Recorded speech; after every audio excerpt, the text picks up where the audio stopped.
This is an Anderson Entertainment production. This episode, ancient prophecies come true in Fab Facts. We're in need of some help from on high in the Randomiser. and Ellie Collins is our first guest on a sofa. That's all coming up in pod 264 of the Gerry Anderson Podcast.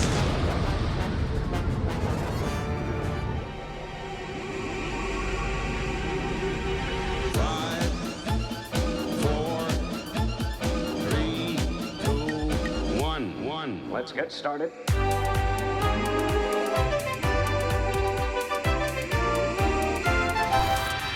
Let's go.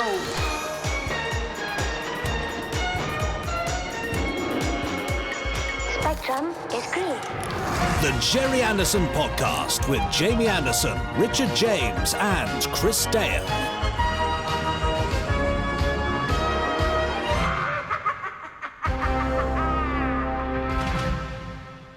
It's the Gerry Anderson Podcast. It is, believe it or not. Yes, it's sort of regenerated, isn't it? Well, I quite like it. Yes, I thought you might.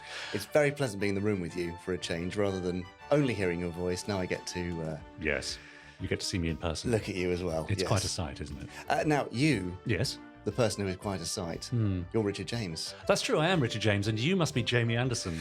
It is true. But also, I noticed in the opening titles, someone else got a mention for the first time in Yes. 264 pods. Yes. It's Chris Dale. There he is. Hi, guys. Hi there, Chris. Hi, Chris. Welcome to our, well, I like to call it secret hideaway.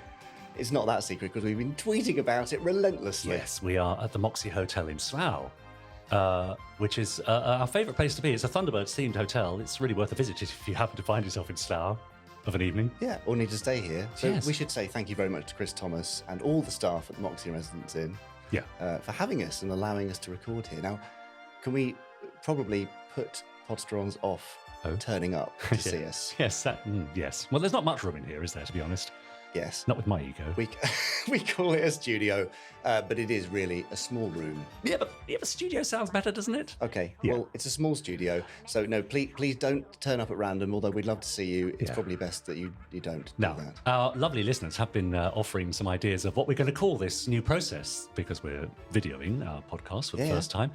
So we've had some suggestions, for example, Slough Vision, presented in Slough Vision, Yeah. Moxy Vision, Moxification. But I have my own suggestion, which is a bit Captain Scarlet-esque. Go on. Retropod ableism. Ooh. No? Okay. Yeah, I mean, it's retro. We're a pod. And ableism. And you just tried to make it fit. Yeah, sorry Yeah. about Well, that. you've done very well. Thanks. So let's maybe call it that for now. Okay. Until we come up with something better. Oh, I like it. That's a win for me. Now, despite the small change, Hmm. the fact that we're in the room together and people can watch it if they wish, they don't have to. Mm-hmm. What is coming up? Are things changing? Is it all different these days? Well, you'll be relieved to hear that after 263 pods, Yes. things are staying exactly the same. Stale, just how we like them. So yes, we've got all the usual gubbins coming up, Jamie. You'll be very pleased to hear. Okay, what does that include? Can you Well, take us on a tour? no. Don't worry, I'm not going to make you do it in a particular style just now. Not till we've settled into our new format, thank you. Now, well, the thing is, I didn't get much sleep tonight because I was, very excited about our first filming block today. But I do get a chance to catch up on my sleep when we come to Fab Facts, my favourite part of the podcast, of course. Brilliant. So that'll be coming up a little bit shortly. We've also got a sort of a new format for the news because, we'll be dropping in on newsreader Jamie Anderson. Yes, At not a- me, no. the other Jamie Anderson. Yes, at another secret location. For our news. We've got the first part of an interview with, you may know her as TARDIS Monkey on her many I do. social media channels. Yes, that's Ellie Collins, cosplayer and self-confessed sci-fi nerd. She'll be dropping in. Well, she's our first guest on, I'm going to say it, Jeff Tracy's sofa. Is it Jeff Tracy's sofa, though? Does Jeff Tracy have a sofa? Yes. Okay, well, it's He's Jeff got one Tracy's that sofa. descends down and then runs off to Thunderbird 3. Okay, well, that's the mark of, or not, of how good the interview's going to go. If we don't like, some of the answers she's giving, I'll press the button and we'll move on to the next guest. Thunderbird 3's launch bay is our Room 101 equivalent. Yeah. Now, we're also very excited. As you mentioned, Chris Dale is in the room with us. And that means Hi, that he'll Chris. be bringing us the randomizer in the same room as you and I, with the actual randomizer. Well, this is another thing I should say. If you are only listening to this and you haven't sampled the video version, then watching it will give you a chance to see not only the randomizer, but also the famous book of Fab Facts. Yeah, you're so famous. the Book of Fab Facts. Yeah, the Book of Fab Facts.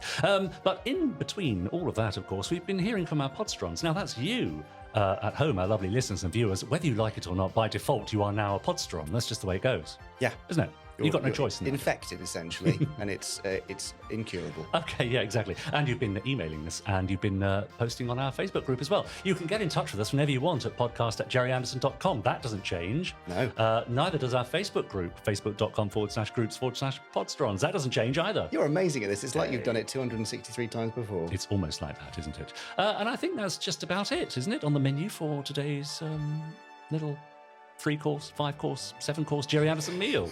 Yes, the tasting menu. Yeah. Well, would you like me to get the Book of Fab Facts out and deliver you what will hopefully be a Fab Fact? Yeah, go on then. Here's Fab Facts.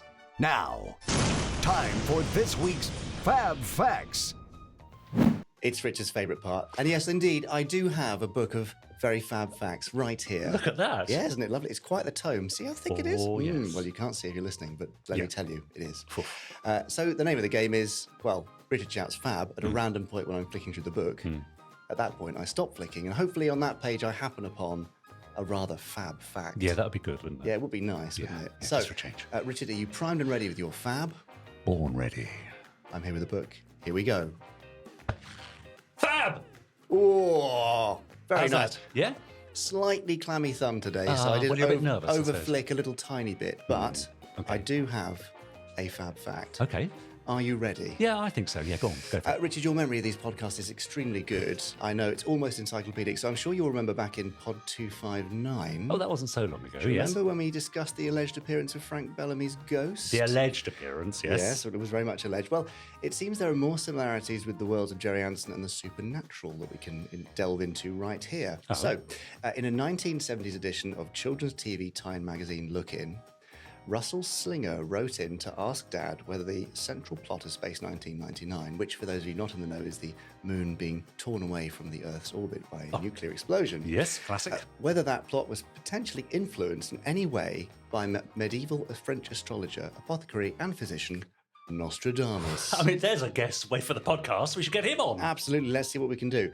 Well, one of his prophecies describes in the year 1999 and 7 months, the great king of terror will come from the sky. Hey. It goes on to describe the end of the world and the king of terror's departure on a rock. Right. Well, do you want to know Dad's answer to the question? I can guess what Dad's answer to the question was. Probably would have been a heavy eye roll. Yes. But no, in fact, he wrote an answer. He said, there certainly is a remarkable similarity, isn't there? Of course, the world would probably be destroyed if the moon were slung out of orbit because Probably. of tidal waves and earthquakes and all sorts of other happenings linked with the moon. And of course, there would be terror on Earth and on the moon itself too. But it is in fact pure coincidence. I didn't know of this prophecy until Russell's letter arrived. I suppose I should add, if one is a fatalist and believes in the fate and predestiny, one might argue that I was destined to make the series as a prophecy of what might happen. But so far as I'm aware, it is purely coincidental. That does sound like Gerry Anderson, doesn't it? Very much, Yeah. quite dry. Yeah. yeah. Not really getting into the spirit of things. Well, that's very good. Linked to the ghost there. Yes. Now, but was it a coincidence? Yes. Let's look at that prophecy once again, particularly the bit about the King of Terror departing on a rock. Who was in charge of Moonbase Alpha when the moon blasted away, Richard? Do you remember? Koenig? Yes, and Koenig, as all of our many German listeners will know, Yeah. is German for... It's King. German for Ja, king, yes. natürlich. And Koenig was, of course, the commander of all that remained of humanity on the moon, making him the king of the Terrans. Oh, do you know, I've just felt a shiver down my spine. Yeah, I think me I just need to too. shut this window. Yeah, I would do that. So maybe Nostradamus didn't predict the end of the world at all, but instead he predicted the plot of Space 1999. Maybe he did. There you go. So, Podsterons, do you know of any other psychics or seers that predicted plots of Gerry Anderson series? Maybe Mystic Meg foresaw a Dick Spanner gag, perhaps, that was actually funny. That is a bit harsh. Yeah. Or did Russell Grant perhaps predict that Tom Watt would leave Space Precinct after a mere 4 episodes? Ah, well. That's true. Yeah, let us know. And Russell Grant, if you're out there and you did know about Tom Watt, that terrible tragedy with bees all leaving, we'd love to hear from you. We would. He's still around, isn't he, Russell Grant? Absolutely, Oh, yes. right, good, I good. saw him in a bar relatively recently. But what was the name of the chap that got in touch there on the look in and wrote to your dad? Russell, I'm just wondering if he's a Podsteron and if he's out there today. If you are listening, get in touch and let us know how your life has turned out and if you could have predicted that. Yeah. Yeah. Anyway, Interesting. Okay, so we seem to be taking a bit of a supernatural turn with Fab Facts lately. well, we'll have to see what happens next time. Can you there's more? prophesize that? Prophesize that. Anyway, we'll be back in the next pod with more Fab Facts. But for now, that brings us to the end of this week's... Future Facts! No, blew it. You bottled Sorry. Jamie. Well, I was going to try and do Nostradamus fact or prediction fact, and yeah, future Okay. fact was good. Yeah, fine. All right. Now, I have to say, Podsterons, listeners and viewers, we very often ask them to subscribe to our podcast, don't we? We do. But I want to make it very clear, here and now, that that's not for our sake. It's actually for your sake.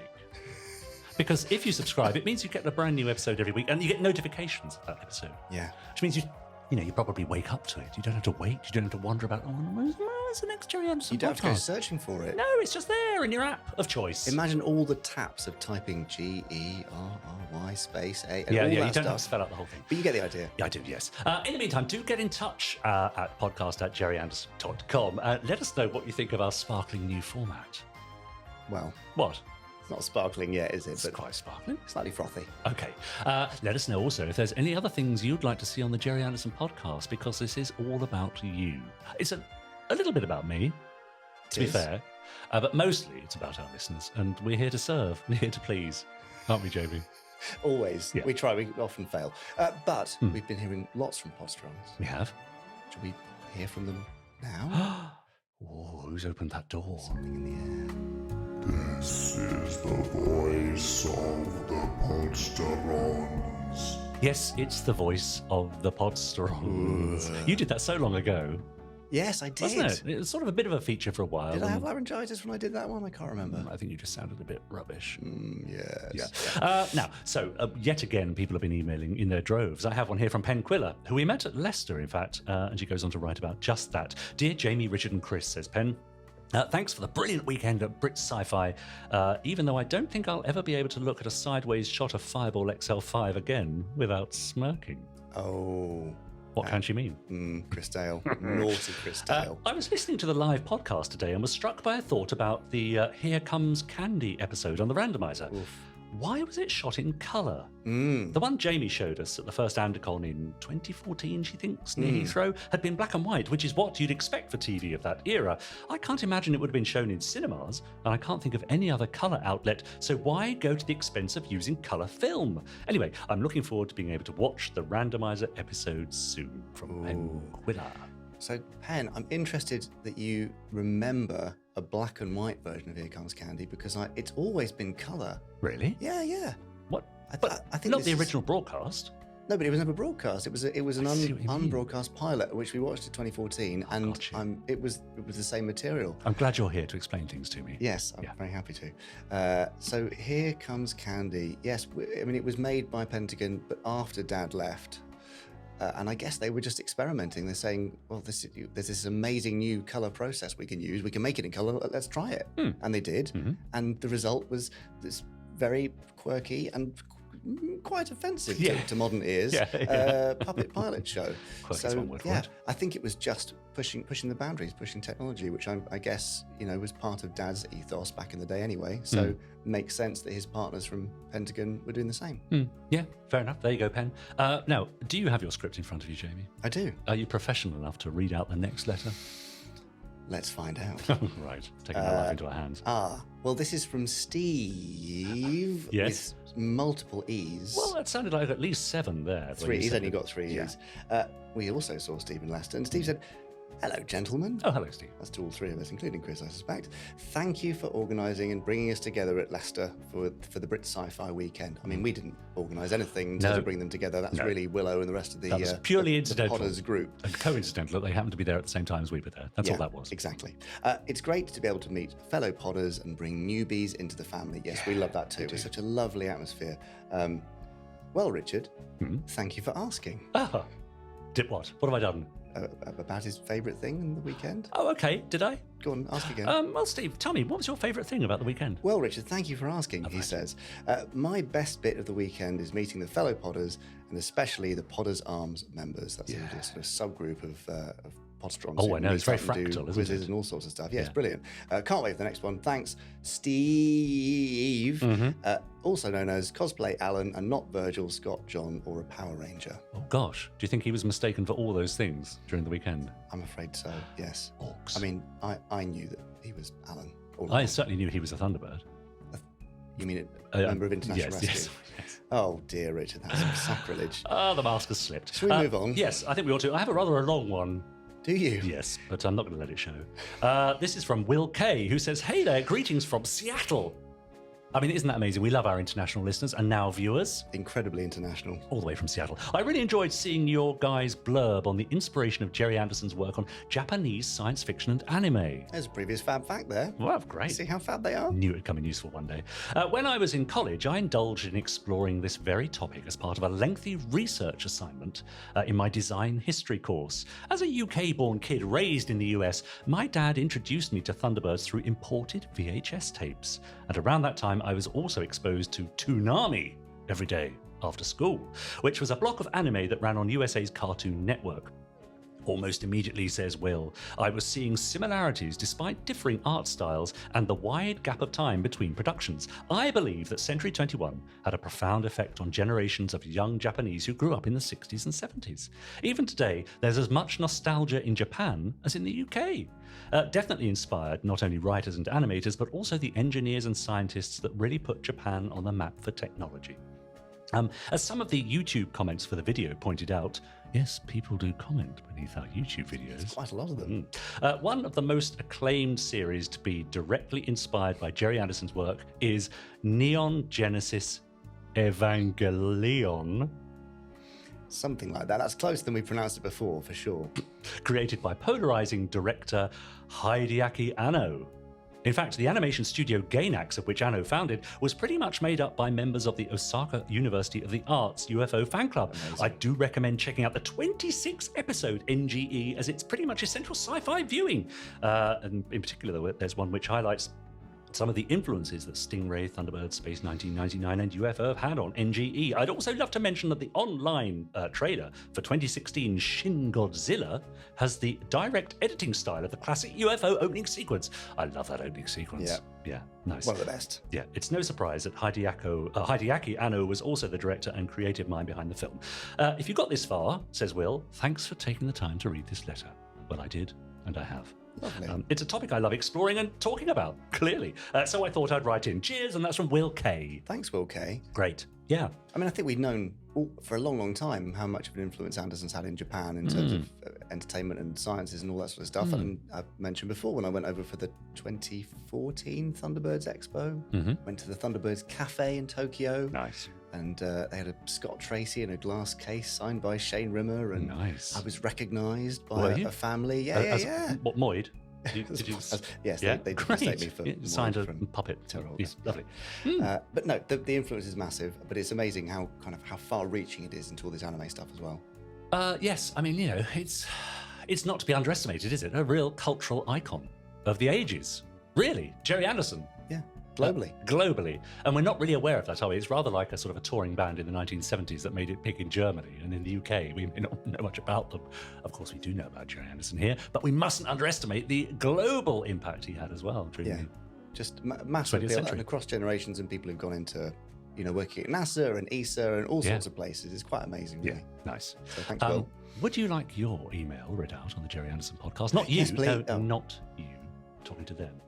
If you would, send it into podcast@gerryanderson.com, and I shall endeavour to read it out in the next few weeks. Well, I can't wait for more. I know, I can tell by the way you're sitting. Thanks.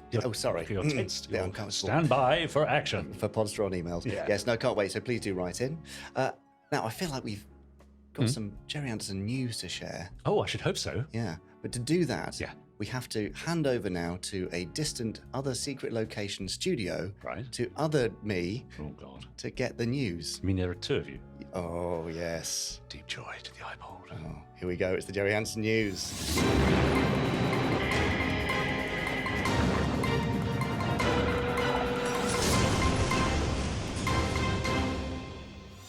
Hello, I'm your host, Jamie Anderson, and this is the Gerry Anderson News, bringing you the latest from Anderson Entertainment in our weekly Gerry Anderson Roundup. First, some news that fans will undoubtedly be excited about.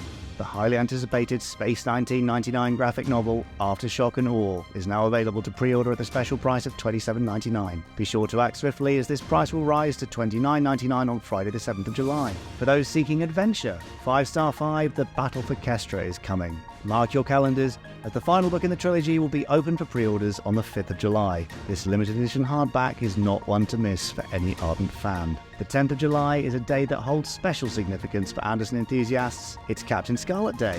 To celebrate, there will be a limited edition release of only 100 sets of Ron Embleton end title card art prints, sized at a generous A3. Additionally, the audiobook of Martian Menace will be available on a mini-album style CD, and for digital download too. An updated making-of documentary, Captain Scarlet Declassified, will also go on ITVX. A timely update for fashion-forward fans. New t-shirts are arriving just in time for summer and will be going live on the 7th of July. The popular International Rescue, Spectrum, Moonbase Alpha and Shadow tees are all set to be back in stock. Lastly, for the uninitiated, the Gerry Anderson podcast is not only sticking around, but is becoming a visual treat. Broadcasting from its new home at Moxy, Slough, the show can now be watched in its entirety on YouTube. This may not be news to the already devoted, but newcomers can now fully immerse themselves in the world of Gerry Anderson every week. That's all for this week's Gerry Anderson News. Stay tuned for more updates from Anderson Entertainment. I'm Jamie Anderson. Back to Richard and Jamie in the studio. That was the news. That was the news. You see, some things never change. Do you know what? It really elevates the whole thing to see you perform it as well as I hear. mean, people pay good money for those sort of tickets. Do they? To see me perform. I say good money. They get comps. Yeah, usually. free. Yeah. £0. Yeah. Great. Was I a bit roomy when I was singing? 'Cause I had to get back from the mic, you see. And Quite liked it. Oh, right, great. Excellent. Operatic. Yeah, nice. So, your Gerry Anderson News. Yes, and it's all about you, isn't it? So why is it always about Richard Blooming James I think every that's it. time? So what have you done? You've written another book, have you? I've imagine that. written another book. Yeah, no, come on. So it's the third instalment of 5-Star 5. Yes. Called The Battle for Kestra. Is that right? Yes, I think that is right. I mean, I hope that's the title. I'm pretty sure that's the the title title. you gave it, and that's the title that's printed on the cover. Let's stick with that. Let's go with that. Yeah. Unless we hear otherwise. So, okay, so for the uninitiated, just very briefly, Yes. what is 5-Star 5? Why are you writing a book of it? Yeah. And how have you done 3 when there was only ever one unmade script? Yes, that's right. So the original 5-Star 5 novel, John Lovell and the Zargon Threat, was based on an unproduced film script by Tony Barwick and Gerry Anderson, which Jamie sent me a few years ago. I novelised that, always with an intention, I think, to do some sequels. Yeah, you left some threads there, I did didn't you? some threads, which I then picked up in the second book, The Doomsday Device, and which are concluded in the third book, The Battle for Kestra. Now, we've had the Zargons, who are the bad guys. We've had them trying to invade Kestra. We've had them trying to destroy Kestra. And now in this final book, we have them trying to infiltrate Kestra. Oh. Now, the question is, why are they so desperate to get their hands on the planet Kestra? Yeah. What is it about Kestra that's so special? Well, you'll have to read the book. Of course you will. Yeah. There you go.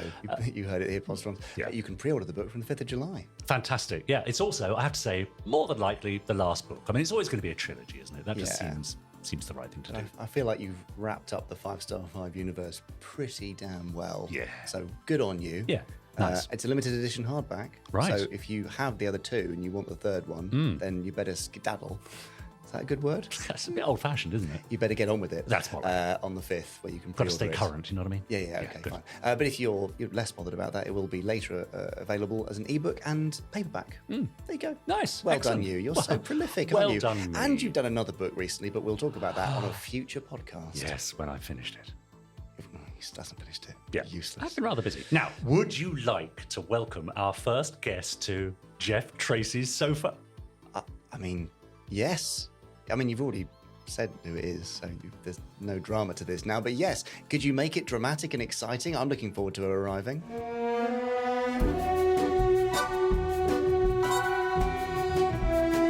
Our guest today may be better known to her thousands of social media followers as TARDIS Monkey. Her love of TV stems from Doctor Who, but she describes herself as a super nerd who loves watching classic movies and TV shows, gaming, and even cosplay. It's Ellie Collins. Hey! Now, Ellie Ellie, I know you have thousands of followers on social media and Twitter and Instagram and so on, where you're known as TARDIS Monkey. Yes. Talk me through that. Well, basically, my parents, when I was younger, didn't want me putting my name out on the internet and stuff like that. So I came up with a name, TARDIS, because of Doctor Who. I'm a massive Doctor Who fan, obviously. And then Monkey is because of the Chinese animal of my birth year. Fantastic. TARDIS Monkey, I like it. Now, you're known on Twitter really as I think it's fair to say, a bit of a nerd, a bit of a sci-fi geek, a bit of a cosplayer. Yep. So I've been following you over recent weeks and looking at your tweets, and I've noticed, well, answer me this. Why is someone your age watching TV programs that I used to watch when I was about 7? I mean, it all kind of transpired from when I was a kid anyway, because as I was growing up in the 90s, a lot of repeats were on TV. So I remember watching a lot of, like, obviously Gerry Anderson's stuff, like Captain Scarlet, everything, Magic Roundabout, you know, all those kind of programs. So I remember watching that when I was younger. And my dad and my granddad were heavily into sort of watching classic television that obviously they grew up with, got me VHS tapes of stuff. And that's how it kind of transpired from there. And just kind of carried on even now watching stuff. Yeah, nice. Okay, right. Well, we're going to put your Anderson credentials to the test. Oh, God. With the first game for you on the sofa. This is called Super Identification. That's the name I've given it. Sounds a bit Gerry Anderson. I'm quite happy with that. So I'm going to show you some very brief clips of pretty much all of Gerry's either opening titles or closing titles. Okay. From 1957, I think, all the way through to 2005. Right. And let's see how many of them you recognise. So when you see one that you know, shout it out. Otherwise, it's going to be a very long pause. Okay. All right? Let's play Super Identification.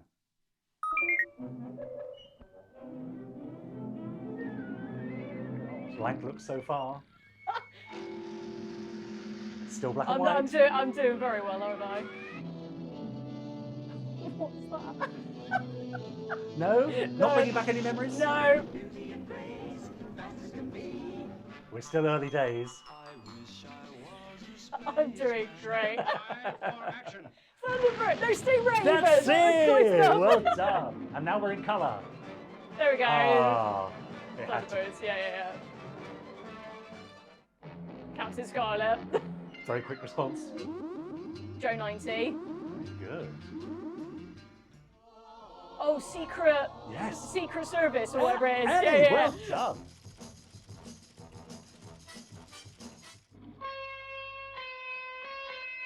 Blank looks. Nope. We've lost you. Oh, Space 1999. This is an emergency. Terrorhawks. Yes, good.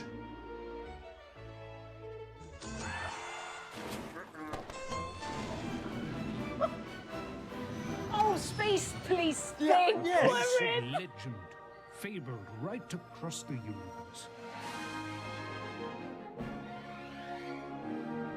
And finally, Captain Scarlet? it's new Captain Scarlet. Yeah, I thought it was. Yeah, okay, we'll give you that one as well. There you go. Well done.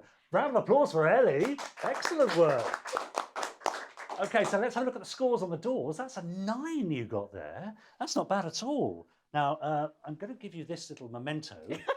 Let's put your score on here. For those of you who are listening to us on audio only, you might want to head over to YouTube and see the video because that's a little something for you to put on the back of the sofa there to remind us all in future times of your score in Super Identification. Brilliant. So well done. Now, it's interesting watching those and the memories that you have. Obviously, some of them were much older than you. Yeah. So it seemed that your Gerry Anderson knowledge maybe started around the sort of Stingray Thunderbirds. So I'm guessing you were watching repeats. Yeah. But they were on in the 90s when I was growing up. I just remember them all the time on television and stuff when it was on ITV and stuff. And so let us picture the scene. Where were you brought up? Where did you spend your early years? Well, I was born in Bristol, but I actually lived most of my younger years in Norwich. So most of the time it was like, you know, my granddad used to send them, because he used to live in Bristol, he used to send them to me on VHS or whatever when I used to live in Norwich. Right. Yeah. So was it a family experience sitting around the TV, or was it something that you It'd be me and my own? dad. Yeah, Okay. totally. Yeah. And what was it about the Super Marination shows that sort of pricked your... I mean, they're just so exciting, aren't they? I mean, it's all just big explosions, lots of action and stuff like that. And I think as a kid, you're like, oh my God, there's like spaceships and things flying and blowing up and fighting, and and you don't get that with like sort of other shows. And the big sort of musical orchestral themes with it as well just really kind of grips you when you're younger, and even now, like, I still watch it, sort of thing. Yes, so, we very often find that if people don't recognise the images of the shows themselves, it's the music that seems to spark something in their brain. It's that wonderful Barry Gray sound that's so evocative, isn't it? Yeah. Now, you're known, I think, to many people in fandom, sci-fi fandom, as a bit of a cosplayer. Yes. I think that's fair enough, isn't it? Now, what is it about cosplay that you enjoy most? I mean, it's sort of just replicating, your heroes that you see on screen and stuff like that. And I mean, again, ever since I was really young, I remember actually having a Captain Scarlet costume, Thunderbirds, like even when I was a kid, sort of thing. You like, didn't bring them today? No, I don't think I'd fit in it anymore. Like, no. Maybe not. But yeah, it's sort of like replicating that, and then it's sort of afterwards seeing like people's reactions to the effort that you put into cosplaying and stuff as well, where people come up to you and go, oh, that's incredible, sort of like what you've done. You're like, well, I've just cobbled this together just because I like the show. I want to show off, and also like meeting actors from the TV shows and stuff and getting their reaction on your efforts as well is really lovely. So you make the costumes that I see you post on Twitter and Instagram? Or yeah, sometimes I mainly sort of buy bits and bobs online and stuff like that. But I have sort of had my auntie's next door neighbour make me a pair of trousers and stuff like that for my costumes. So is it important that it's as realistic or as close to the screen costume as possible? I think it all depends on sort of your budget and stuff, because at the end of the day, cosplaying is all meant to be about fun. At the end of it, it doesn't have to be sort of like, oh, this shirt's £2,000 or whatever, and because it's screen accurate or whatever. It's like, it's about getting the experience of being at convention in cosplay, meeting people at conventions, and sort of building the friendships and stuff from there. Fantastic. Great. All right, let's take you back to those early years then, because I asked you before you joined us to send me a little suggestion of what your favourite, or rather your first Gerry Anderson memory was. So let's take a look at Ellie's first Anderson memory.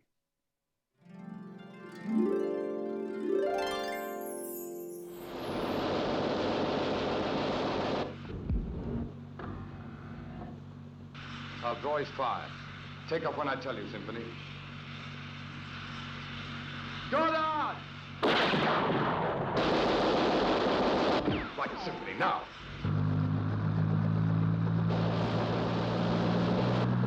Captain Blue, I'll keep him occupied. Fire the SPV rockets as soon as the magnacopter is cleared. But, Captain, you'll be killed.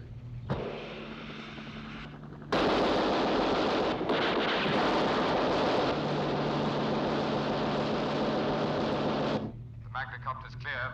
Let him have it. SIG.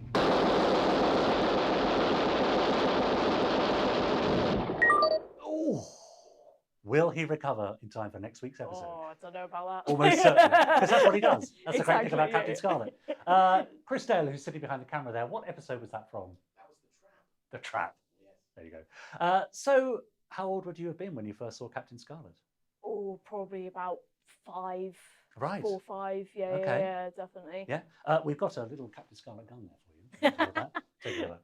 Brilliant. Pretty nice, isn't it? Now, also in your email to me, you suggested that watching these programmes was what inspired you in your sort of professional life as well. Yep. So tell us a bit about that. Well, I work in television, so sort of, shows like this. I wanted to work in production originally, sort of like with the cameras and actually like sort of making the show.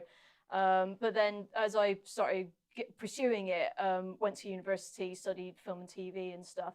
And then I actually got into the post-production side of it. So ingesting footage and editing programs and stuff like that. And that's kind of what really inspired me to create the story itself. I just love the storytelling of programs like Captain Scarlet and everything. And that, choosing the best shots and everything. And I was like, thinking, oh yeah, you could have that explosion there and cut to this close up. And, even as a kid, sort of, I picked up on the sort of camera angles and stuff like that. And it's really heavily inspired me to become an editor.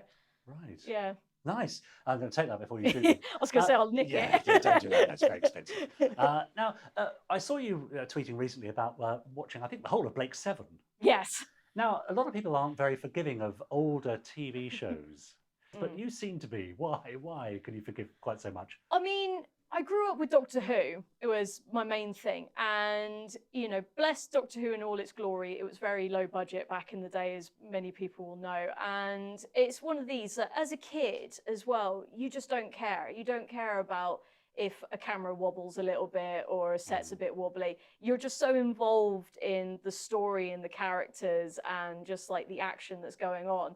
And I think even then sort of thing, like I get, you know, some sets are, you know, for Blake 7 are quite low budget and everything, but because the characters are so well developed and they really engage you, you just dismiss it. You just kind of go into your own realm of like, no, I can sort of get on board with the wobbliness. Like maybe that's what their universe is like, sort of thing. You never know. They're living in a wobbly universe. Exactly. Yeah. Who knows? Yeah. It's interesting. You know Toby Haydock, of course.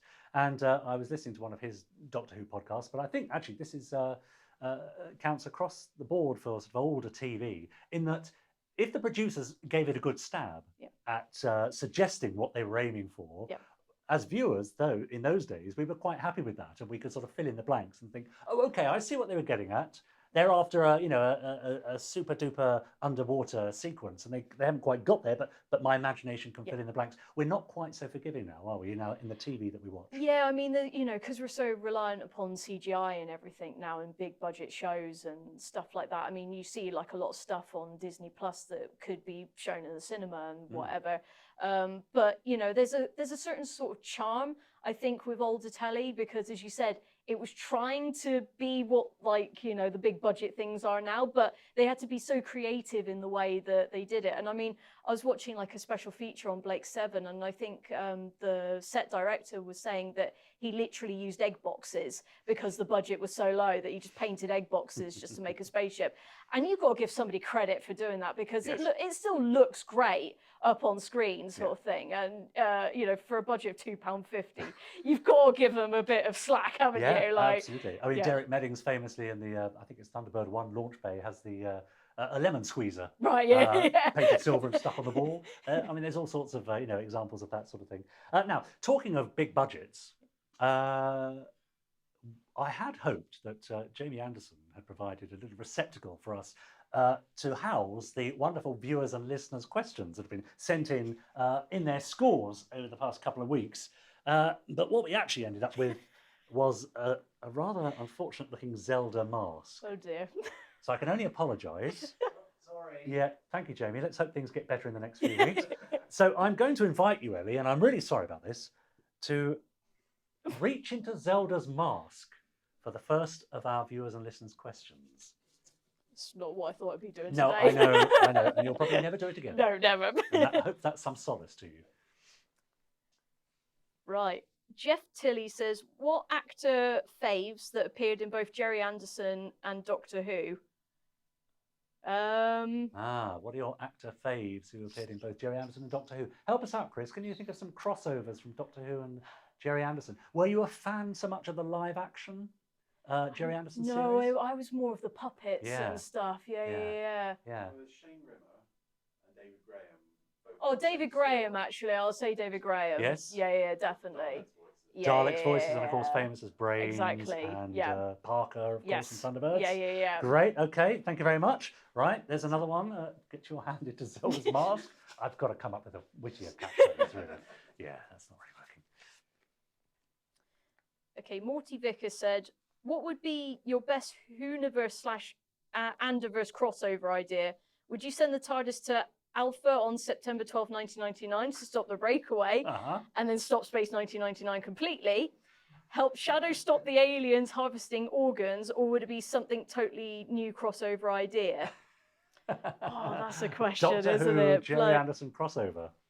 Yeah, I mean, Oh, I'm trying to think now. Sort of. I mean, I'd love like a Thunderbirds Doctor Who crossover. I think that would be bloody brilliant.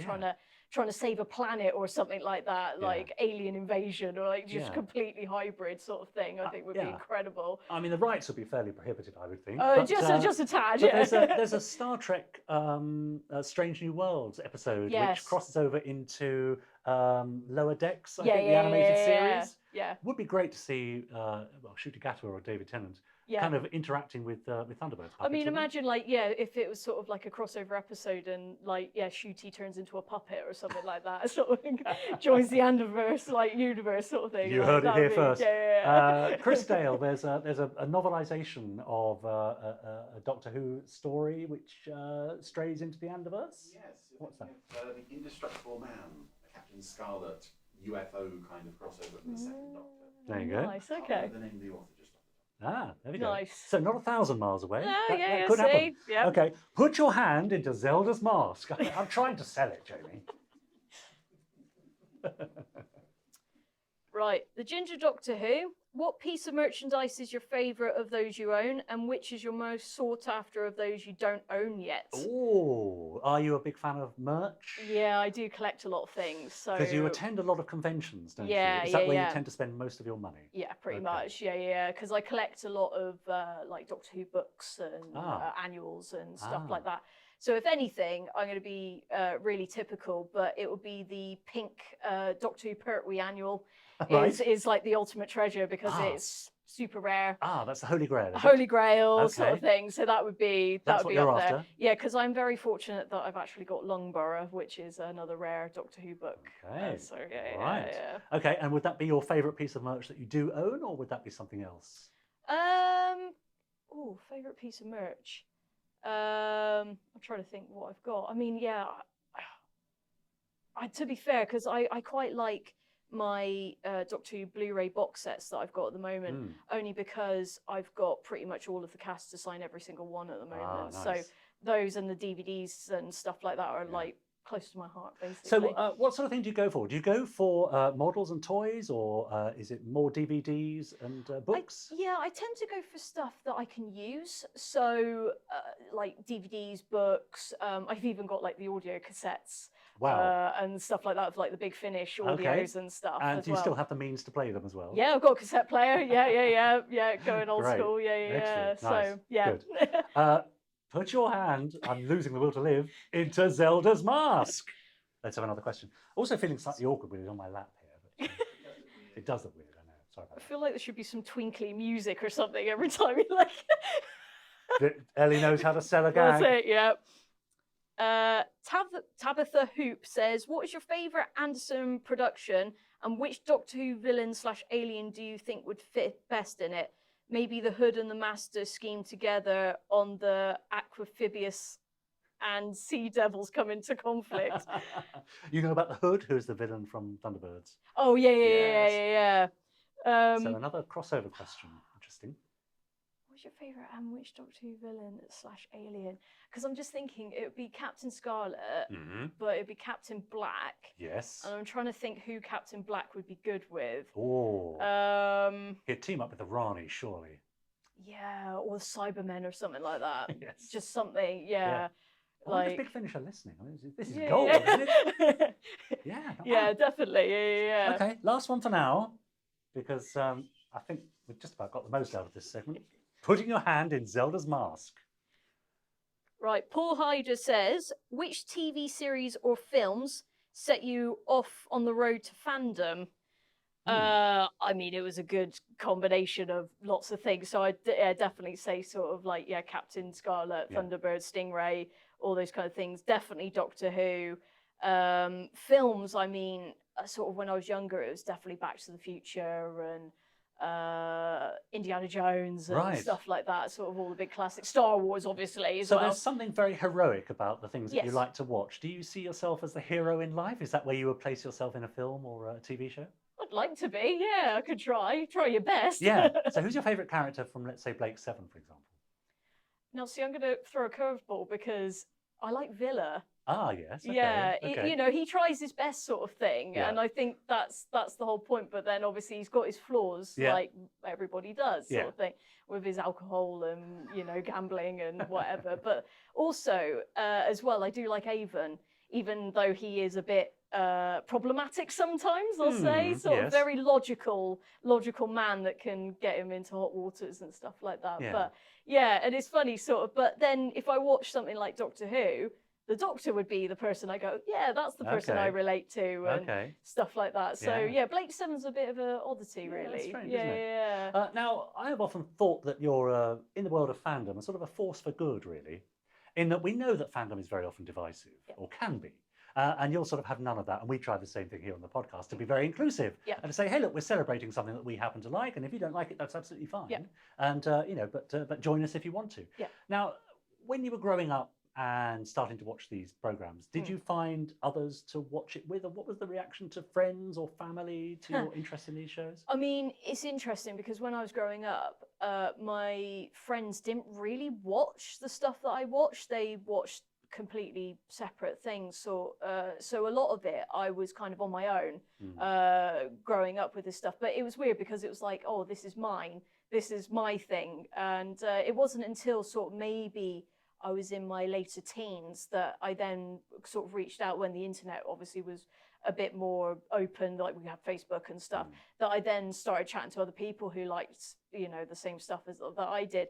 And then eventually it sort of transpired there. And then I was like, oh, actually, people do watch classic TV, because I did feel as a kid I was very much on my own sort of thing, because I don't know, it was a different generation in the 90s. I think, again, it always depends on sort of like what your parents watched and then what they like influence you with, or if they just stuck you in front of the TV and went, I'll just watch anything sort of thing. So and you've since found yourself really in something of a community. Yeah.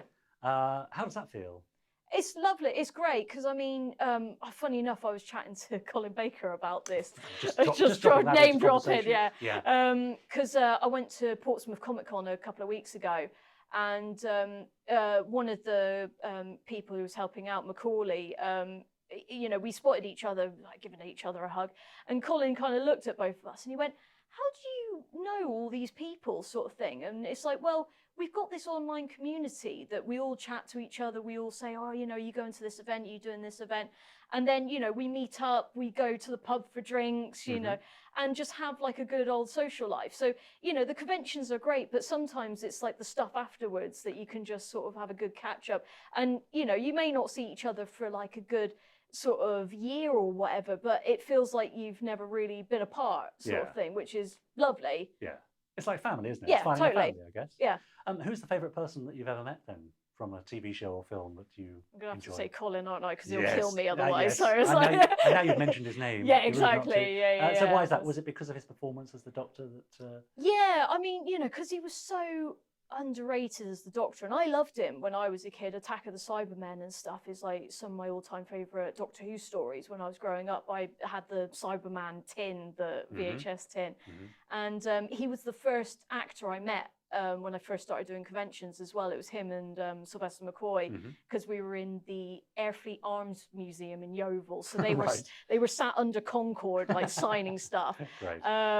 So he was the first one I met, and it was one of those things that, over the years you get chatting to the guests and everything, and you build up that relationship, which is just really lovely. And honestly, so I've got a autograph from Colin now, which I'm just keeping dear to my heart, because he signed it to my best friend, and that's just so lovely. Nice. Yeah. Is there anything you won't watch? You seem to have very broad and eclectic tastes. Maybe yeah. Apart from the Gerry Anderson podcast, is there anything you wouldn't watch? Mainly Love Island and stuff really? like that. Okay, so you're not a fan of reality No. TV as such. No. So you go for kind of drama, Yes. usually with a sci-fi slant to it. Definitely. Yeah. Excellent. Now, that sound means that it's time to play one of my favourite items in the show, Quickfire 5! Here we go. Now, I'm going to give you 5 options, either or questions, okay? And it's up to you to decide which you would prefer. Are you ready for your Quickfire 5? Yes. Ellie Collins, right. Would you rather spend the day on a Tracy Island beach with Virgil and the boys, or do a deep sea dive with Stingray? Oh, deep sea dive. Would you? Yep. Okay. Would you rather be a sheriff of a sleepy western town like Four Feather Falls, or patrol the streets of an alien planet with the cops of Space Precinct? Space Precinct. Oh, good on you. Superpowers. Would you rather be able to hear your animal friends talk like Tex Tucker can, or never ever die like Captain Scarlet? Captain Scarlet. Of course. Would you rather swim like Stingray's Aquamarina, or know everything like Joe 90? Oh, Aquamarina. Would you? Yeah. And finally, you have to pick a colour from the deluxe paint range and become a spectrum agent. Are you Captain Sumptuous Plum or Captain Soft Apple? Oh, Soft Apple. Give it up for Captain Soft Apple. Lovely. Suits you. Yeah, Does suit I'll take that, yeah. So you chose to go on a deep sea dive with Stingray. Yeah. Are you a sea person?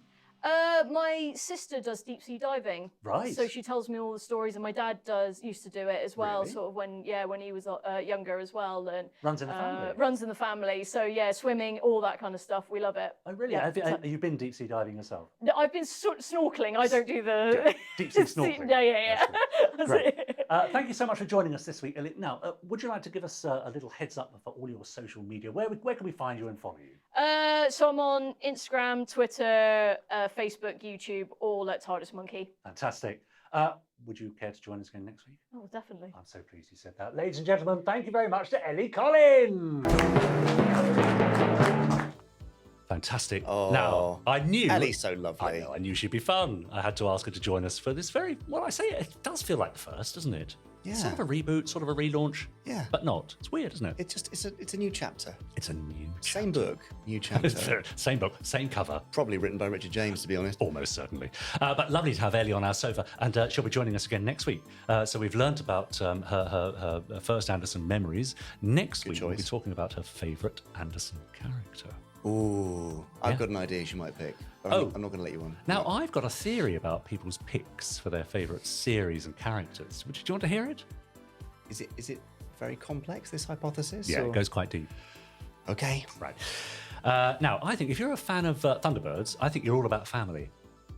Oh, okay. And that perhaps you needed more family when you were younger, or perhaps it represents your family. Okay. But I think there are family issues going on. Told you it's going to get deep. This is all get pop psychology, Space Richard. 1999, you're a loner. You're going out on your own. You're leaving the tribe to forge your own way. Yeah? Like it? Yeah. Captain Scarlet is all about immortality. You want to live forever. You want to leave a legacy, or you want to stay young. Okay. Yeah, do you like it? Or you were repeatedly, you struggled and you always came back. I've had people literally say that to me. So this isn't theory, mate. This is practice. Yeah. That's as far as I've got. Okay. Unless you want to, just chuck a series at me, and I'll tell you what it's all about. Stingray. It's about plumbing the depths. It's about going deep. You like to go deep. You like to navigate the uncharted waters of the human psyche. Or you're a greasy Lothario, Troy Tempest-like character who is a bit of a sleazeball. Well, yeah, okay, you could be that, yeah. So But anyway, Stingray fans out there, sorry. Yeah, well, thanks for trashing my new psychology item in the podcast. It's a lovely idea. I'll delve more into that next week. I'm going to ask you about Joe 90. Fair enough. Now, our Podsterons, of course, not only are very active in sending in their emails, but they're also all over Facebook like a rash. Hopefully there's a cream for that. Yes, because, as luck would have it, we have our very own Facebook group. We do. And the address is? Facebook.com/groups/Podsterons. Very nice. For example, Clint Nicol, I've just got a couple here. He posted, well, I couldn't make it to the Space Centre the other week. I'm in Australia. Oh, fair enough, Clint. Okay, I thought you were going to say, I'm in Nottingham a bit far, but no, Australia, fair enough. Yes, but we do have a sci-fi convention here called Supernova. Good title. And I attended the event this weekend in Perth, Western Australia. I was pretty happy to see Gerry Anderson represented in the model kit area. Very glad to see that international reach once again. Yes. Isn't it amazing? Yes, nice. CJ List says Pod 261's randomizer landed on fire at Rig 15 last week. I'm a little bit behind, says CJ List. Not so far behind. I mean, we have people who are starting from the beginning even now. There's people emailing and saying, I've just listened to Pod 51. Yes. Can I get that T-shirt that you mentioned in the news? No. 4 years ago. And the Randomiser General's thoughts on Jason Smith's truck having a Thomas the Tank Engine style personality had me in stitches. I think you have rather a Thomas the Tank Engine style personality, if you don't mind me saying. I think you're said that Gordon. with that controller. Yeah. That and Dr. Fawn just appearing at a meeting when he wasn't really needed. Where were the other captains? One theory I realised when listening to it was about Captain Black. This is the second time he uses hypnotic style powers to kill a target. He used similar powers in Renegade Rocket, which oddly enough used the exact same music cue. He also seems to have gained the ability of invisibility, as he could only be seen when the light was switched on. I missed this episode during the initial BBC Two run as the show took a 2-week break. It wasn't until the DVD release when I saw it. Ooh, the days before Digiboxes and DVD.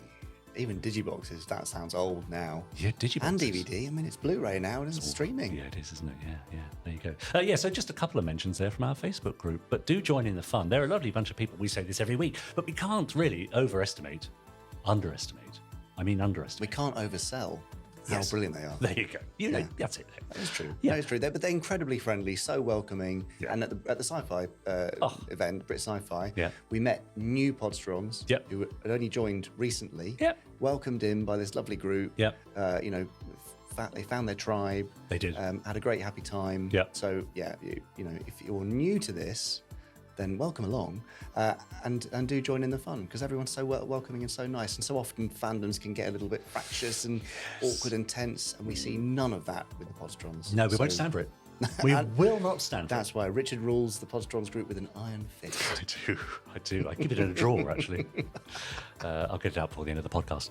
Now, the great thing, of course, about being sort of, in your face and on video, Yes. is that we have the wonderful Chris Dale, the Randomiser General, here with us. Chris. Would you like Jamie to explain a little bit, because we may have new viewers and listeners, about the Randomiser? Okay, well, Chris has this fantastic device called the Randomiser, which you'll see momentarily if you're watching.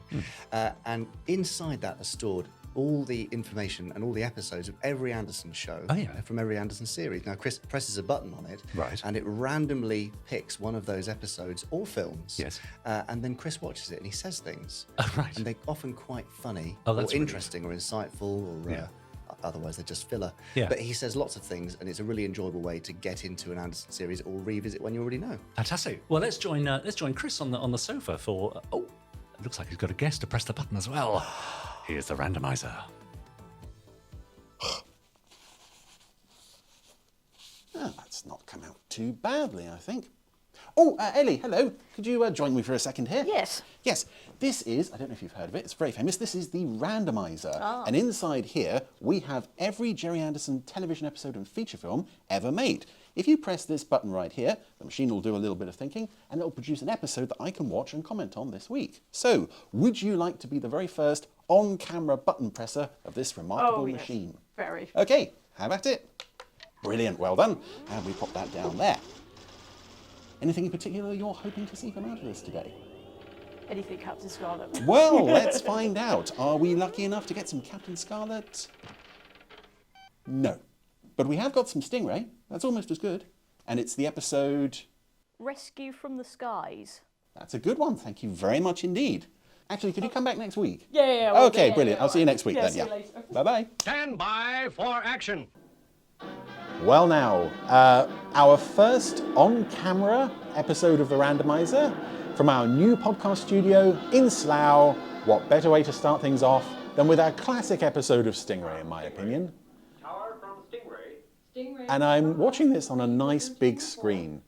And I've got to say, first off, oh, I'm so glad we got a remaster of Stingray before Network folded. It just looks gorgeous. Southeast, 1900, reference 2. The colours, the detail, it's just... It wasn't there on the DVDs, but it's there now. As it always was there, it just took a bit of time to pull it out. Tempest, I allowed you to watch this mission because your crew was involved. But you did agree to keep quiet. Sorry, sir.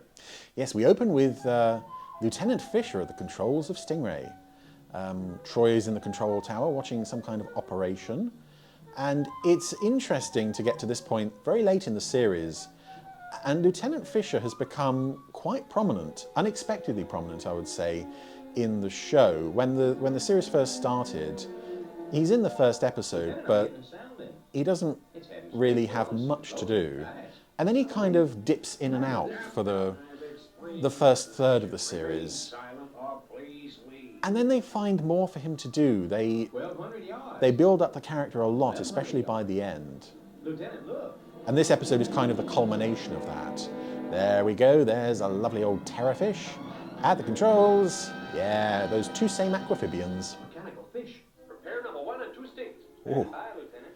Yes, this is its first taste of action, Troy. I was just going to say, this is his first taste of combat. He's seen a mechanical fish. Of course, he wants to blow it up. It didn't fire. Stand by number 2. We'll be too late. Oh, no. Hold on. Which one of us said that? Yes. Oh, dear. Look out. Oh, Stingray's been hit. Marina's fallen over. This is pretty serious.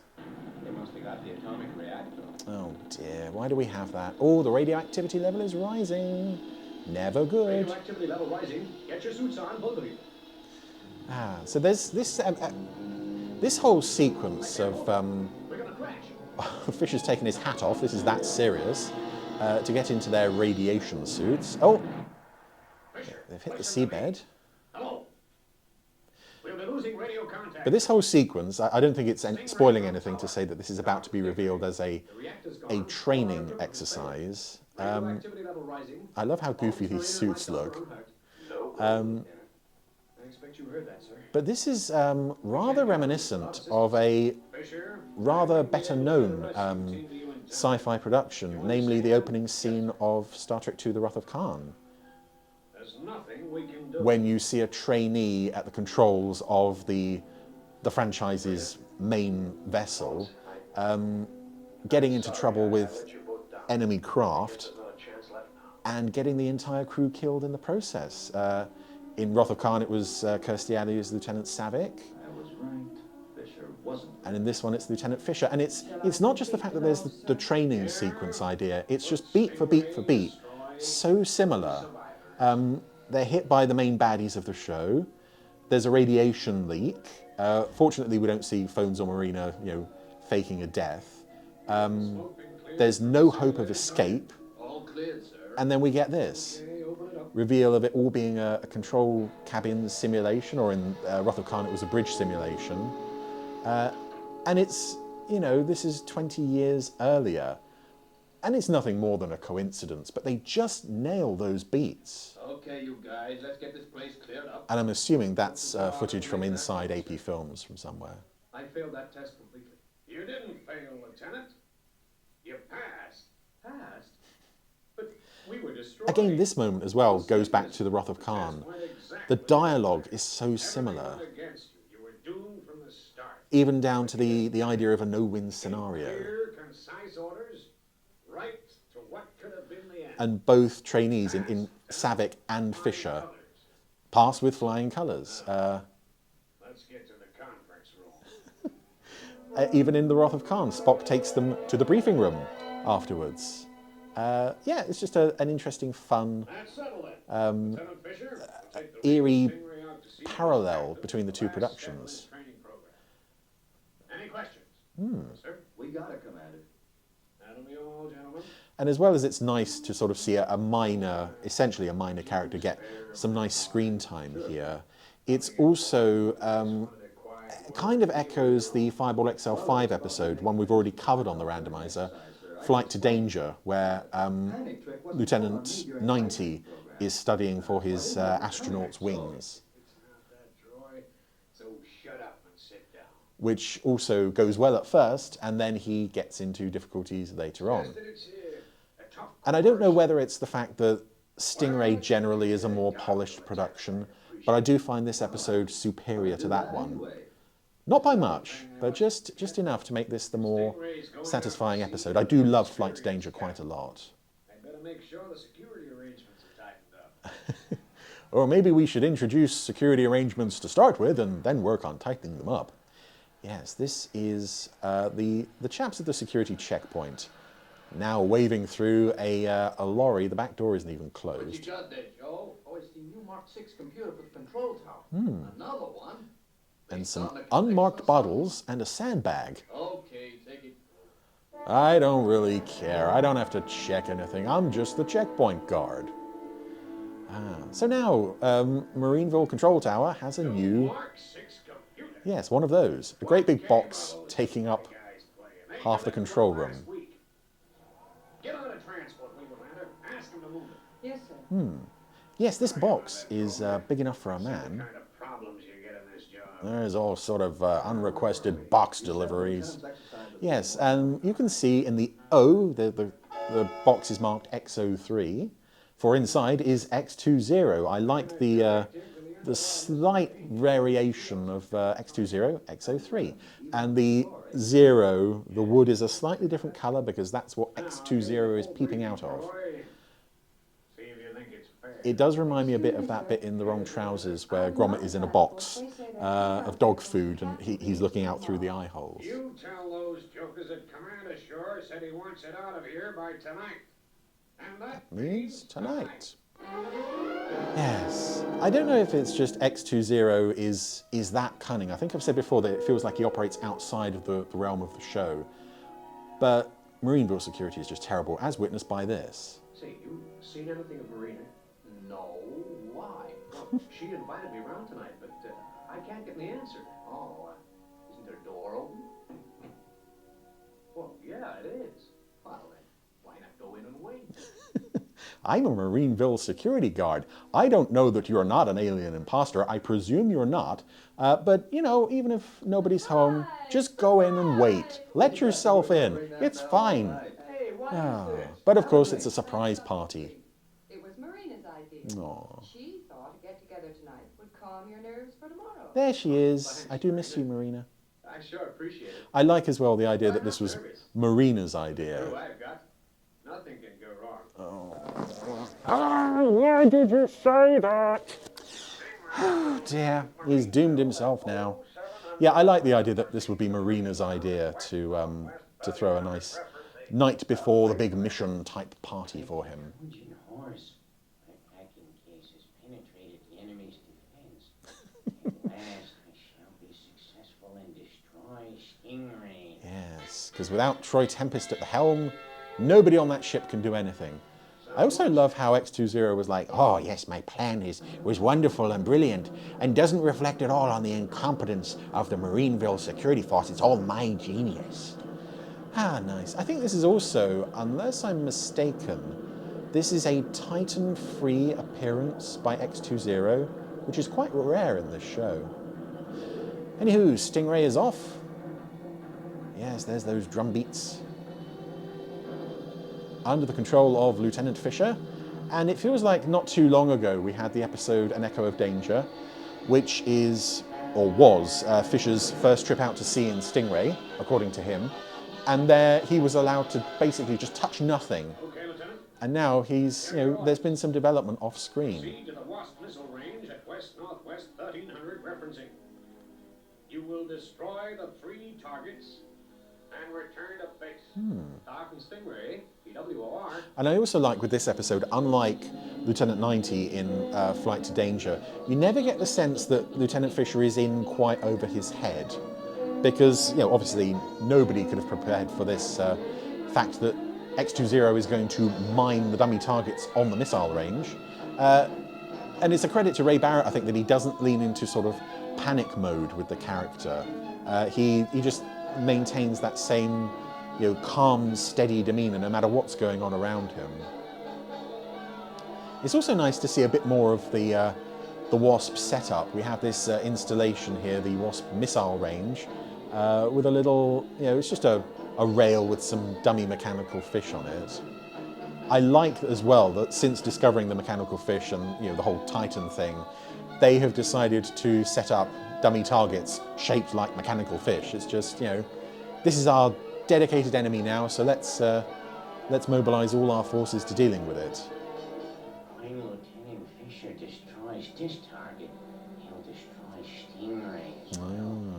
These explosions will see the gag. Oh dear.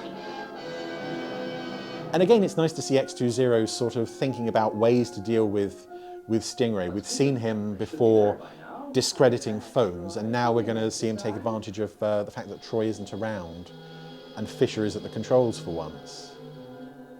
We're approaching the missile range, Lieutenant. Thanks, Bones. Call control in a couple of minutes. But something I do find interesting about Fisher's increasing prominence towards the end of the series is that it seems to come at the cost of screen time for Marina. And I don't know if that's connected, but it just feels like after the episode The Master Plan, it's almost like they're kind of done with Marina. they've told all the stories they can for her. Anytime from now. And I don't know if that was intentional or just the way things went, but she's a very infrequent figure in this latter part of the series. This may actually be one of her most prominent appearances in the last dozen episodes or so.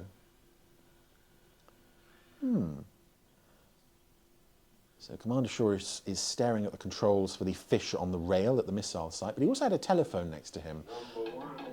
I'm wondering if that's the telephone from Venus's beach house. The two look very similar. But this is a fun way to set up Stingray getting into trouble, this missile range. Range 400 yards. Prepare number 1 sting. Fire. And I'm pretty sure I didn't see this episode until it was released on DVD. Good shooting, Lieutenant. Oh, I love how supportive they are of him.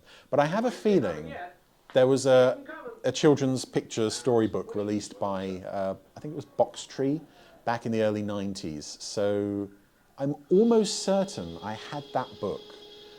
And that would have been my first exposure to this episode. So it was kind of nice occasionally, when I was familiar with one of those books, to see the episode it was based on, having no idea that it was an actual episode, because the BBC finished their first run of Stingray with about a dozen episodes left unshown. Anywho, Fisher has successfully destroyed the first dummy. He's now destroyed the second dummy. He's having to be very careful here, because if his aim is just off, he's going to hit the rail that all these target fish are running across. And that would never do. I suspect he'd have to replace that out of his own money. Because number 3 is the one that's been mined, it rolls out slightly more slowly, and we get a big close-up of the dynamite stuck on the side of it. Captain Tempest here, Lieutenant. Go ahead, sir. Number 3 is usually the fastest of the lot. You stand a better chance if you go in close. Thanks for the tip, Troy. I'll go as near as I can. It's helpful advice from Troy there. Does that count as cheating for his, considering this is his Aquanaut training exam stuff? Shaw's ready at the controls for fish number 3. Just a few seconds more, and Stingray will be gone forever. X20's checking his watch. Did he always wear a watch? I've never noticed that. Again, I suppose it makes sense. I would assume that's a Terranian watch to help him keep track of time, but it's a fun addition to the character. Oh, Shaw has increased the speed almost to maximum. And any moment now... That's it, off it goes.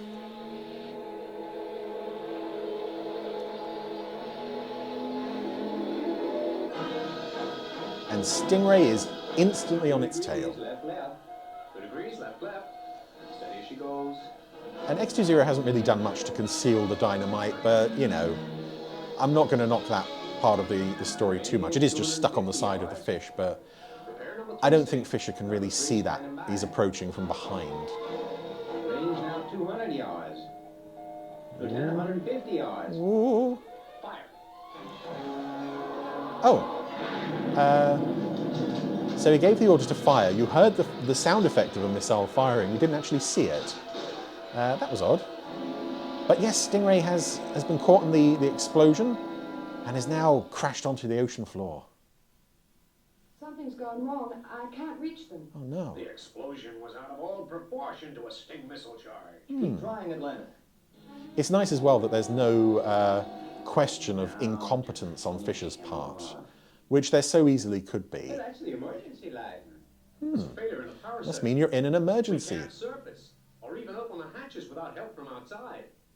Stingray from tower. At least we can get through the marine room. I also get the feeling at times, certain times in this series, Set Sail for Adventure is one that also this is relevant to. I kind of get the feeling that Phones sort of defers to Fisher in situations like this. It's not all about, oh, Phones, do help me, I'm unfamiliar with this. It's clear that he's been trained before this, and Phones very much takes his orders because no matter his rank, he is the captain of the ship. Hey, listen.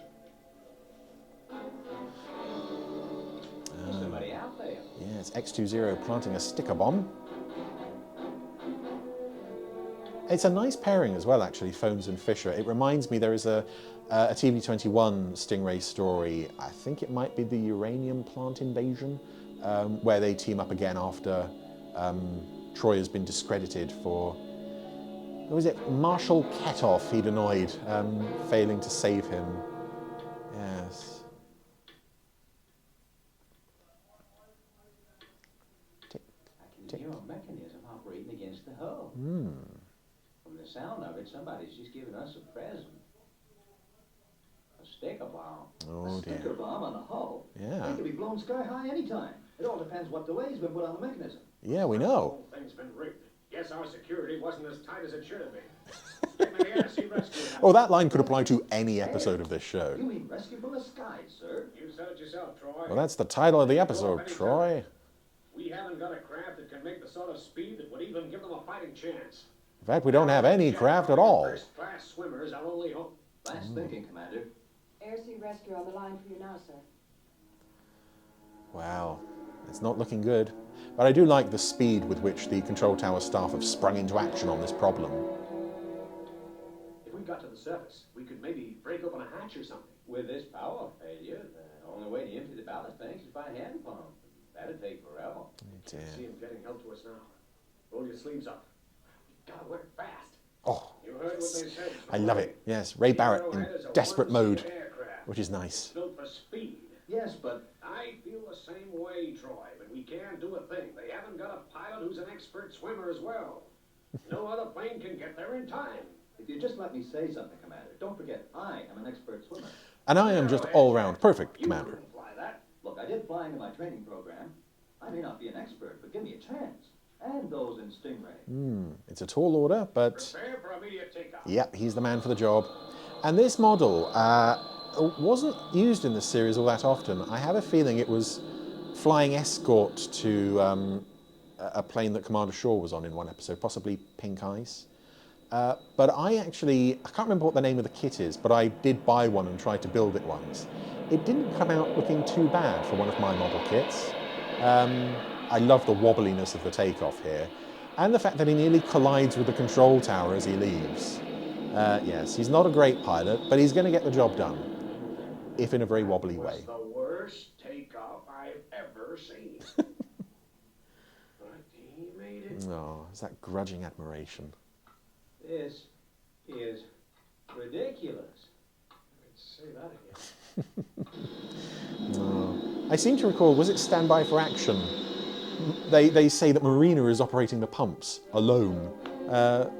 Yeah, but it's nice to get an idea of what that actually involves for a change. If Troy's gonna have any chance at all, he should be bailing out now. Because it is nice to see, Stingray is obviously a fantastic machine, but it is nice to occasionally get those moments where it's broken or shot down or stuck on the seabed and they have to improvise. What a lovely explosion. Oh.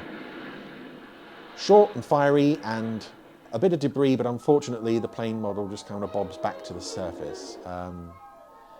Yes. Never mind. Because Troy is now on the scene, dropping into the water. And this is one of several Stingray episodes, actually, We're already off the seabed. It gives us a chance of being seen. where it all depends on Troy, on his own, That bomb could explode at any time. swimming. I just don't know. And the terrible thing is, I may have sent Troy to his death. Yeah, but he went willingly. Yeah, there's this and Standby for Action and the Golden Sea, where there are people trapped underwater, and it all depends on Troy swimming there in time. They've managed to get Stingray a couple of feet off the seabed. It's quite an achievement.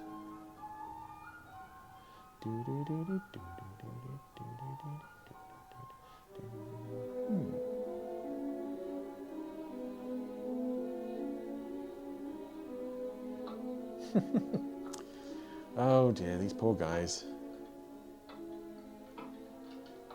Marina, did you hear something? I've always wondered if that thing behind her on the console, is that That must be Troy. like part of a car radio? I don't know. Anyway, he's managed to get the sticker bomb off.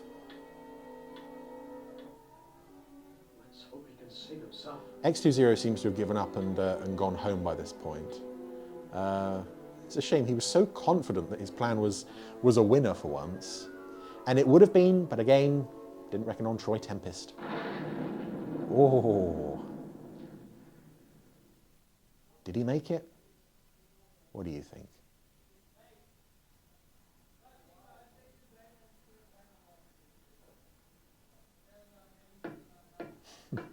Yay!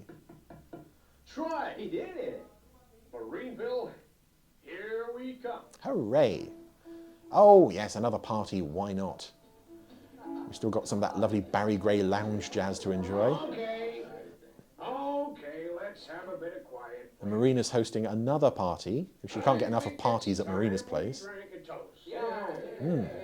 To Lieutenant Fisher, the World Aquanaut Security Patrol's newest aquanaut. Hurrah! He did it. Somehow. Oh, it's nice to see him get a bit of development for once.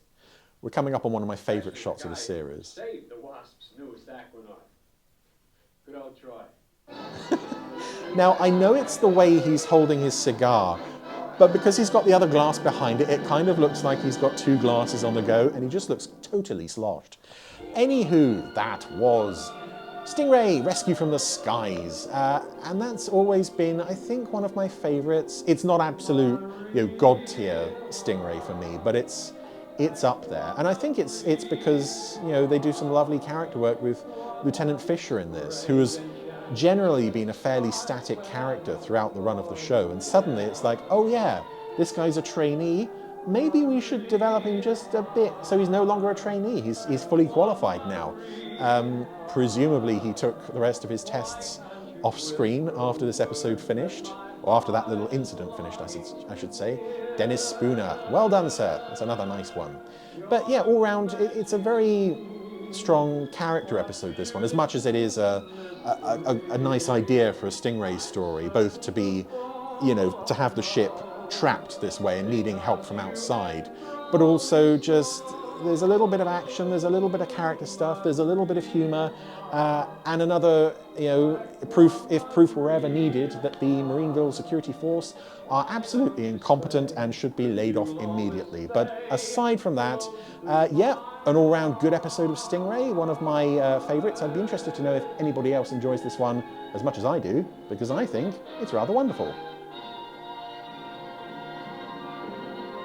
Stingray. Oh, thanks, Chris. Rescue from the Skies. Yeah, one of your favourite episodes. Well, what don't you like it's about it? no pink ice, is it? It's what? It's no pink ice, Oh, is it? I see. You know exactly what I mean by I do. No, but Stingray. I mean, a lot of people enjoy the humour that comes with Stingray and the slight campness. It's only very slight in Stingray, I would say. But compared to Thunderbirds, which is a lot more straight-laced, yes, it's got Parker and Penelope, but yeah, great. Always nice. a good one. Yeah, and how nice to see Chris on the Randomiser sofa. I know, and with the actual randomiser as well. Randomiser. Who thought we'd ever see that? Yeah. That's an impressive bit of kit, isn't it? It is, I think, probably some expense spared in constructing that device, I suspect. I suspect so. Yeah. So Chris will be along next week with the Randomiser, of course. We'll also have the second part of our interview with the wonderful Ellie Collins on Jeff Tracy's sofa. Yes. I said it again, so it's sticking. It's now a thing. It's becoming a thing, very, very slowly. But in the meantime, do get in touch, podcast@jerryanderson.com. Join the Facebook group. You can even tweet us and hashtag us Gerry Anderson Podcast. I mean, there are myriad ways to get in touch with us. Yeah, aren't there? Smoke signals, carrier pigeons, all accepted. You can try that. Messages to Thunderbird 5 via reel-to-reel. I mean, we'll accept them all. Great, excellent. Well, that's all for now. Thanks for joining us in our secret lair, and we'll see you for Pod 265. Okay, I've got a bone to pick with you about the secret thing, but yes, right. See you all in Pod 265. Uh-oh. Bye. Bye. Oh.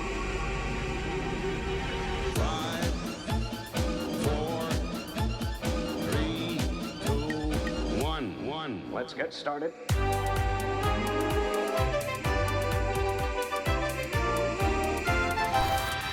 Let's go.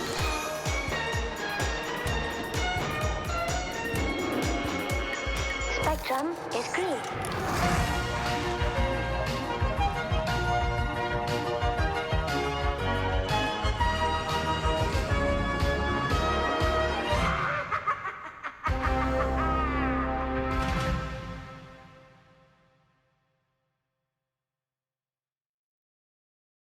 Well, I think that went rather well. No, didn't it? no, What? because my bone to pick with you is you banged on about this being in Slough at the Moxy Hotel, Yeah. and then you referred to it as a secret lair. Yes, well, I'm just trying to, you know. It's not secret in the slightest. We've blown Well, it already. now, no one knows what floor we're on. So there is that. No one knows what room we're in. Okay. Yeah, so there's that. So within the apparent... Well, we're hiding in plain sight, aren't we? It's rather like Harlington Straker Studios, isn't it? We're using the Moxy Hotel as a cover for our nefarious deeds. Right, okay. That's what I like to think. So you're Ed Straker and I'm... Yeah, Gay Ellis, probably. Oh, fair enough. I'll take that. That works, doesn't it? Yeah. Great. All right, I'll go and get my wig. Oh, look forward to it. See you Right. next week then. Bye. Bye. Orcs. That was an Anderson Entertainment production.